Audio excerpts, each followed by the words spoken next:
Dr. Cindy Joseph, thank you so much. And I am so sorry that you and your family are going through this. Do you have any updates tonight? How is your mom? So my mom is still in the ICU. I don't think there's any plans for them to take her off the ICU. She has a Dob-Hoff in place, which helps her eat. She has an endotracheal tube in her throat. She's on the ventilator for now. The other day, they tried to take her off the ventilator. She was okay for a little bit, but then she decompensated and had to be put back on. More recently today, they have her off for a few hours. So far, she seems to be doing okay. So just hoping this time she's able to remain off of it, for some time. She's really scared. She's in a lot of pain. She has all these tubes in her, in her body. She's not sure what's going on. She's very independent. So this is a state that she hates. I know it. But we're trying to take each day as it comes and just dealing with each day, day by day. I mean, Cindy, thank God she has you for a daughter as a doctor, as a neurologist.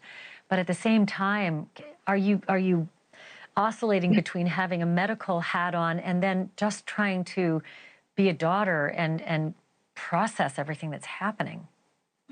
It's really hard, to be honest. This is the first time I've been home out of the hospital in some days. It's hard because whenever something happens, I think of the worst possible scenario. My mind just goes to that. The first night she was there, she was very unstable. I was so scared. I thought that would be the end of her, So I think with my background, it's really hard because I expect the worst every time something happens. My mind automatically goes to the worst case scenario. At the same time, I'm trying my best to advocate for her as well as, all healthcare workers. This shouldn't have happened. It was definitely preventable. I'm really disappointed in the hospital system that this happened to her. My mom's been working there for 20 plus years. She's devoted her entire career to this hospital. And the fact that this was able to happen at a healthcare facility, which should have proper security, is beyond me.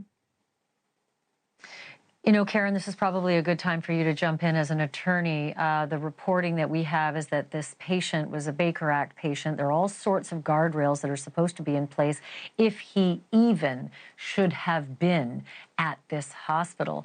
And not only that, there's an additional layer here that he was allegedly hurling racial epithets, which makes this a hate crime.